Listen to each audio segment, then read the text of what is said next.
નમસ્કાર દોસ્તો, આજે આપણે વાત કરવાના છે એક એવા મંદિરની જ્યાં સાક્ષાત એક યુગ પુરુષનું નિવાસસ્થાન હોવા છતાં સેંકડો અબોલ અને નિર્દોષ પશુઓની બલિ ચડાવવામાં આવે છે. કેમ ભગવાનને નિર્દોષ પશુઓની બલિની જરૂર પડે છે? શું ખરેખર ભગવાન આ બલિઓને સ્વીકારે છે કે પછી માણસ પોતાના સ્વાર્થ માટે આ કામ કરે છે?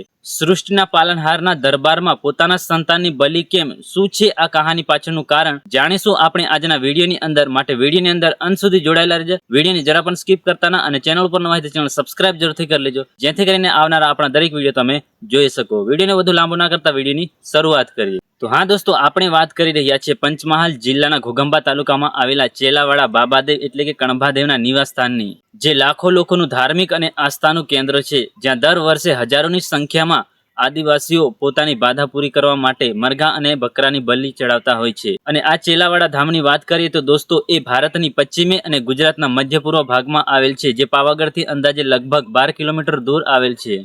અને આ ડુંગર ઉપર દોસ્તો બે મંદિર આવેલા છે, જે એક ડુંગર ઉપર છે અને એક નીચે ઓકલના ઝાડ નીચે છે.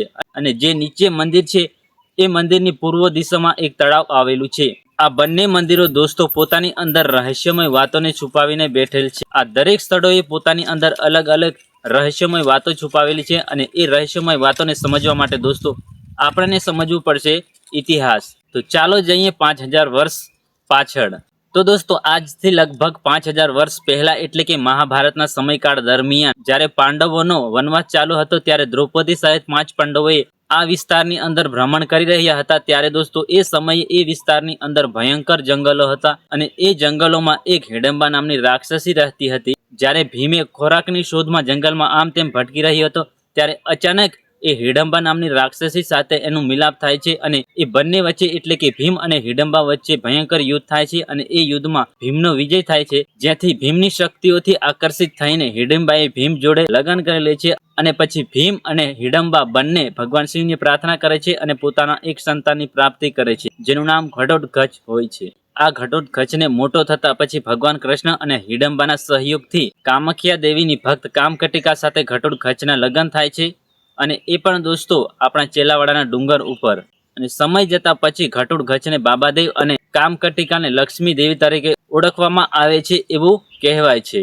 ઘટોત્કચ અને કામકટિકાના જે લગ્ન થયા હતા દોસ્તો, એ લગ્નની જે ચોરી છે ને એ હજુ સુધી ચેલાવાડાના પર્વત ઉપર મોજૂદ હતી એવું કહેવાય છે. પરંતુ જ્યારથી એ મંદિરનું ઉપર નિર્માણ કરવામાં આવ્યું છે ને, ત્યારે એ મંદિરનું નિર્માણ એ ચોરી ઉપર કરવામાં આવ્યું હતું એવું કહેવામાં આવે છે. અને જે નીચે મંદિર છે ને દોસ્તો, જે ઓકલના ઝાડ નીચે છે, એની પણ એક રહસ્યમય વાતો છે. જ્યારે એક સગર્ભાવતીએ એક માનતા રાખે છે અને એ માનતાને પૂરી કરવા માટે બાબાદેવના ધામમાં આવે છે. સગર્ભાને ડુંગર ઉપર ચડાય એટલી શક્તિ ન હતી, એટલા માટે તે ડુંગરની નીચે બેઠા બેઠા ભગવાન બાબાદેવની પ્રાર્થના કરે છે. અને એ પ્રાર્થનાથી બાબાદેવ પ્રસન્ન થાય છે અને એ સગર્ભવતાને બાબાદેવ આશીર્વાદ આપે છે. ત્યારથી લઈને આજ સુધી એ મંદિરની અંદર આપણે બધા જ દર્શન કરીએ છીએ. તો દોસ્તો આ હતી એ બંને મંદિરોની રહસ્યમય વાતો, જે આપણે આ વિડીયોની અંદર સમજ્યા. હવે દોસ્તો આપણે સમજવાનું છે બકરા બલિ કેમ ચડાવવામાં આવે તે. તો દોસ્તો એક સમય એવો આવ્યો હતો, તો એટલે કે તે સમયની અંદર, તે જમાનામાં જ્યારે અચાનક છે ને દોસ્તો ચોમાસાની સિઝન હતી અને દુષ્કાળ જેવી પરિસ્થિતિ સર્જાઈ ગઈ હતી. તેથી ગામના બધા લોકો ભેગા થઈ અને બાબાદેવના ધામમાં જાય છે અને બાબાદેવને કહે છે કે તું એક દેવ પુરુષ છે, તું યુગ પુરુષ છે, તો વરસાદ કેમ નથી વરસાવતો? ત્યારે બાબાદેવ કહે છે કે એક દાનવે વરસાદને પોતાના વશમાં કરી લીધો છે અને અત્યારે એક નર બલિ માંગી રહ્યો છે. ત્યારે ગામવાળા બધા છે ને ચકિત થઈ જાય છે, કારણ કે નર બલિ આપવું એ જેવી તેવી વાત ન હતી. એટલે પછી ગામજનોએ વિચાર્યું કે આપણે છે ને એક પશુ બલિ આપીએ. અને પશુ બલિની અંદર છે ને દોસ્તો ગામજનોએ એટલે કે ગામના જે લોકો હતા એ બધા છે ને દોસ્તો એક બકરાની બલિ આપે છે.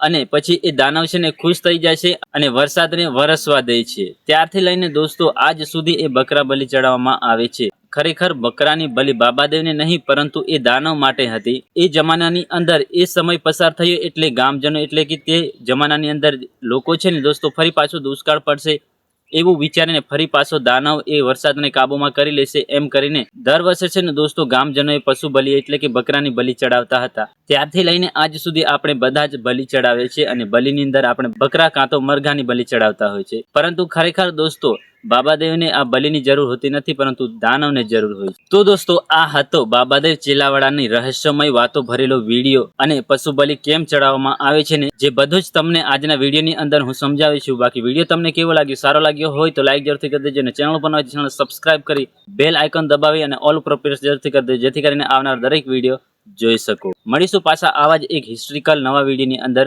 જય હિન્દ, જય ભારત.